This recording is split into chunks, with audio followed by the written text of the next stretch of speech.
আসসালামু আলাইকুম। সূরা বাকারা আয়াত ১২৫। আল্লাহ পাক এই আয়াতে বলছেন, এবং আমি কাবা গৃহকে মানব জাতির জন্য মিলন কেন্দ্র ও সুরক্ষিত স্থান করেছি। তোমরা মাকামে ইব্রাহিমকে নামাজের স্থান হিসেবে গ্রহণ করো। আল্লাহ পাক যে এই মিলন কেন্দ্র করলেন, এই মিলন কেন্দ্রে প্রতি বছর কোটির উপরে মানুষ একত্র হয় হজ উপলক্ষে। ওমরা উপলক্ষে আরও বেশি লোক একত্র হয়। এভাবে লক্ষ লক্ষ মানুষ প্রতিদিন ওখানে মিলিত হয়। আল্লাহ পাক মানব জাতির জন্য একটি মিলন কেন্দ্র করলেন এবং স্থানটি সুরক্ষিত।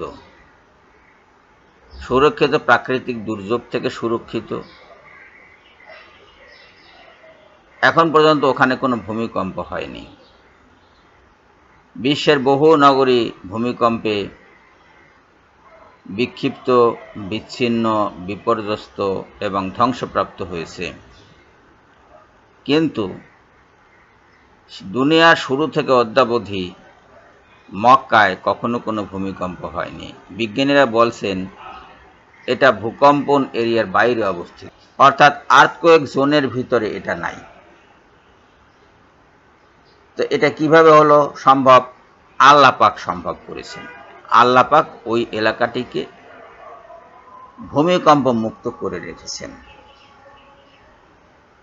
এখন এই অবস্থাটা দেখে মানুষের উচিত ছিল, সব মানুষের উচিত ছিল আল্লাহর প্রতি বিশ্বাস স্থাপন করা এবং ইসলাম কবুল করা, কিন্তু তা করছে না। তারা ত্রুটি বিচ্যুতি দেখার জন্য ব্যস্ত সবসময়।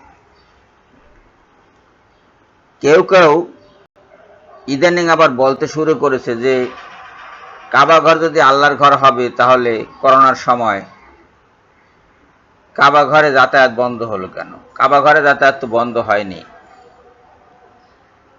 করোনার সময়ও ওখানে হজ সম্পাদিত হয়েছে। 2020 সালে সৌদি সরকার ঘোষণা করেছিল যে বাইরে থেকে আমরা লোক নেব না। আমাদের সৌদি আরবে যে সমস্ত লোক আছে তারা এখানে হজ করবে। তারা হজ করেছে, তারা ওখানে নামাজ পড়েছে। 2021 সালে বাইরে থেকে লোক নিয়েছে সীমিত সংখ্যক। 2022 সালেও বাইরে থেকে লোক নিয়েছে সীমিত সংখ্যক। 2023 এবং 24 সালে 23 সালে 18 লাখের উপরে লোক ওখানে হজ করেছে। 24 সালে ইনশাল্লাহ অনেক বেশি লোক হজ করবে এবং কোটির উপরে লোক রমজান মাসে তাওয়াফ করে, মানে ওমরা করে ওখানে। এটা কখনো বন্ধ হয়নি, কাবা ঘর কখনো বন্ধ হয়নি। সৌদি সরকার বাইরে থেকে লোক নেয়নি, তার কারণ বাইরের জগতে বিশেষ করে অমুসলিমদের উপরে করোনাকে আল্লাহ পাক গজব হিসেবে নাজিল করেছে বলে তারা ধারণা করেছেন, সৌদি সরকার ধারণা করেছেন, এবং আমরাও সেটা ধারণা করি। কেননা দেখা গেছে যে একই জায়গায়, একই শহরে, একই কোম্পানিতে কর্মরত আছে কিছু খ্রিস্টান আর কিছু মুসলমান। সেখানে খ্রিস্টানরা করোনা আক্রান্ত হয়ে মারা যাচ্ছে, মুসলমানরা জীবিত থাকছে। এই ভারতে বহু লোক করোনার সময় মারা গেছে, তাদেরকে পোড়ানোর লোক পর্যন্ত ছিল না, শ্মশানে নেওয়ার লোক ছিল না হিন্দুদেরকে নেওয়ার জন্য। মুসলমানরা তাদেরকে শ্মশানে বহন করেছে, তাদের শেষকৃত্য সমাপন করেছে মুসলমান যুবকরা। এ খবর আমরা মিডিয়ার মাধ্যমে পেয়েছি। মুসলমানদের এই ভয়টা তেমন একটা ছিল না। চীন থেকে শুরু হয়েছিল এই করোনা। আপনারা দেখুন, উইঘুর প্রদেশে সবচেয়ে ঘনবসতিপূর্ণ এলাকা এবং সবচেয়ে স্বাস্থ্যসেবা কম যেখানে, সেখানে কিন্তু করোনা আঘাত হানেনি। উইঘুর মুসলমানরা নিরাপদে আছে। উইঘুর মুসলমানদের যে যুবকদেরকে বন্দি করেছে 10 লাখের উপরে, উইঘুরের মুসলমানদের মধ্য হতে চীন সরকার 10 লাখের উপরে যুবককে বন্দি করে নিয়ে গেছে কনসেন্ট্রেশন ক্যাম্পে, শুদ্ধি আগারে, শুদ্ধি সদনে, জেলখানার মতো। সেখানে তাদেরকে গাদাগাদি করে রাখা হচ্ছে, তাদেরকে কিন্তু করোনা আক্রমণ করেনি। কিন্তু যারা, যেসব ধনীরা, বিলাসীরা এবং সরকারের সুযোগপ্রাপ্ত লোকজন হাজার রকমের সেবার মধ্যে থেকেও তারা কিন্তু করোনায় আক্রান্ত হয়েছে এবং লক্ষ লক্ষ লোক সেখানে মারা গেছে। ইউরোপের সবচেয়ে ধনী দেশগুলো আক্রান্ত হয়েছে সবচেয়ে বেশি। ইউরোপ এবং আমেরিকা, বিশেষ করে খ্রিস্টান সম্প্রদায় যথেষ্ট রকম ক্ষতিগ্রস্ত হয়েছে, যেটা দ্বিতীয় বিশ্বযুদ্ধেও ক্ষতিগ্রস্ত হয়নি।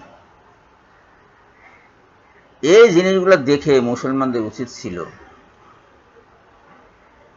এটা প্রচার করা মানুষের মাঝে, এবং অন্যান্য মানুষের উচিত ছিল মুসলমান হওয়া।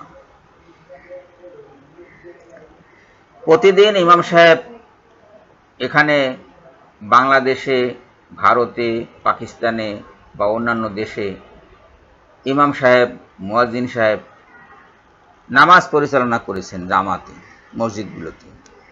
তারা কিন্তু করোনায় আক্রান্ত হয়নি।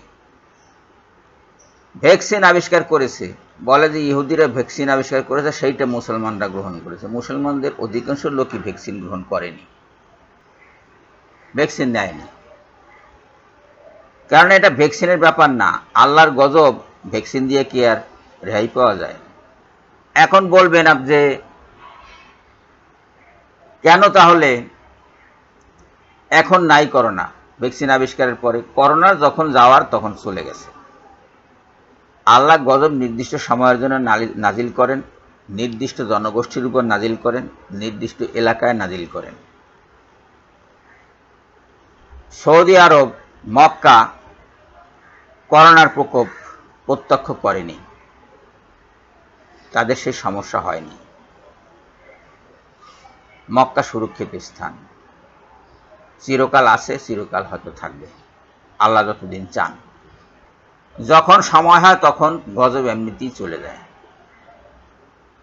আর একটা উসিলা রেখে যায় যে মানুষ যাতে বিভ্রান্ত হতে পারে যে তাদের কারণে করোনা চলে গেছে বা এই গজব চলে গেছে। এবং অহংকার বশত, আল্লাহ তো দোজখ এবং বেহেশত দুটোই সৃষ্টি করেছেন। আল্লাহ দোজখও ভরবেন, বেহেশতও ভরবেন। সবাইকে বেহেশতে আল্লাহ নেবেন না, দোজখ ভরবেন তিনি, এবং দোজখ ভরার জন্য তিনি মানব মণ্ডলীকে রেডি রাখবেন। যাদের অন্তরে ব্যাধি আছে তারা কিছুতেই ঈমান আনবে না। এই জন্যই আল্লাহ পাক বলেছেন, তুমি তাদের সাবধান করো বা না করো, তারা ঈমান আনবে না। তাদের অন্তরে সিলমোহর করে দেওয়া হয়েছে। এই সূরা বাকারের প্রথম দিকে দেখেন আপনারা, তারা ঈমান আনবে না। সবাইকে ধন্যবাদ জানিয়ে এখনকার মতো শেষ করছি। আল্লাহ হাফেজ।